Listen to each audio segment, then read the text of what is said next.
जय माँ काली।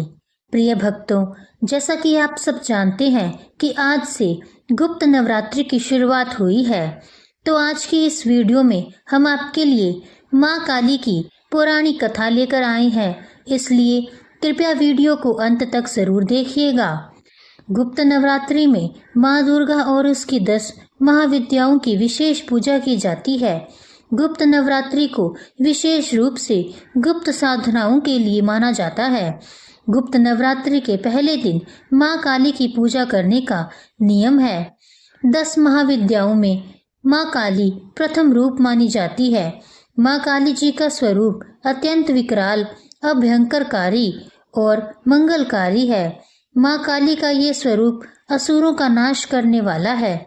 यदि कोई व्यक्ति गुप्त नवरात्रि के दौरान माँ काली की पूजा करता है तो उसके ऊपर सामने आसुरी शक्तियों का कोई असर नहीं होता है।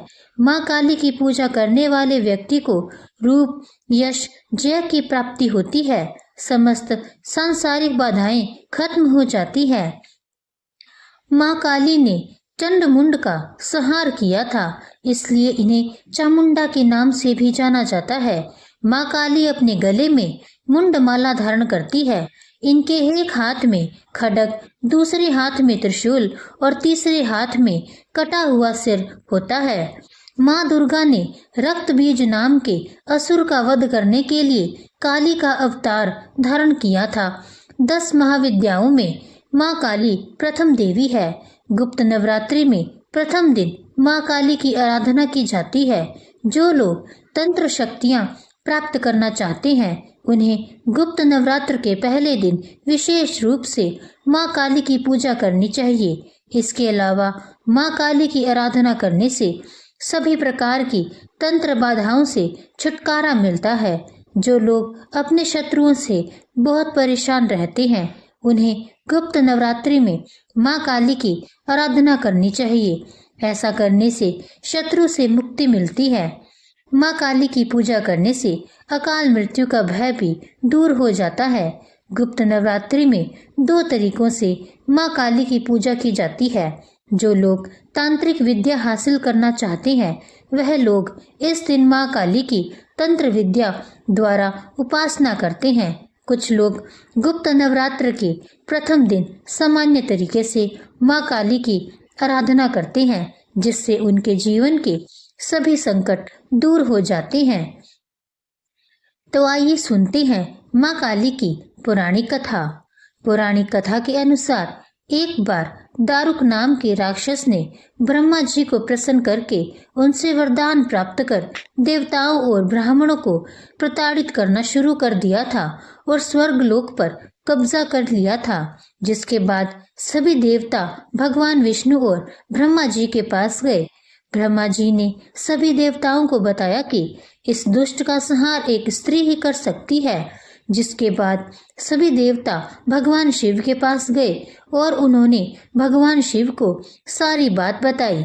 जिसके बाद भगवान शिव ने माता पार्वती की ओर देखा। माता पार्वती इस पर मुस्कुराई और अपना एक अंश भगवान शिव में प्रवाहित कर दिया। जिसके बाद भगवान शिव के कंठ से विष से उस अंश ने अपना आकार धारण किया। जिसके बाद भगवान शिव ने अपना तीसरा नेत्र खोल दिया। उनके इस नेत्र से विकराल रूप वाली माँ काली उत्पन्न हुई। माँ काली के ललाट में तीसरा नेत्र और चंद्र रेखा थी। माँ काली के भयंकर व विशाल रूप को देख देवता व सिद्ध लोग भागने लगे। जिसके बाद माँ काली का दारुक और उसकी सेना के साथ भयंकर युद्ध हुआ। माँ काली ने सभी का वध कर दिया, लेकिन माँ काली का क्रोध शांत नहीं हुआ और माँ काली के इस क्रोध से संसार भी जलने लगा। जिसके बाद भगवान शिव ने एक बालक रूप धारण किया और शमशान में लेटकर रोने लगे। जिसके बाद माँ काली उन्हें देखकर मोहित हो गई। इसके बाद माँ काली ने बालक रूपी भगवान शिव को अपने गले से लगाकर अपना दूध पिलाया था। जिसके बाद उनका क्रोध भी शांत हो गया था। आइए अब जानते हैं माँ काली की पूजन विधि। गुप्त नवरात्रि के पहले दिन सुबह ब्रह्म मुहूर्त में उठकर स्नान करने के पश्चात स्वच्छ वस्त्र धारण करें। अब एक साफ चौकी पर गंगा जल छिड़क कर उसे शुद्ध कर ले। अब इस चौकी पर साफ कपड़ा बिछाकर घट स्थापना करें।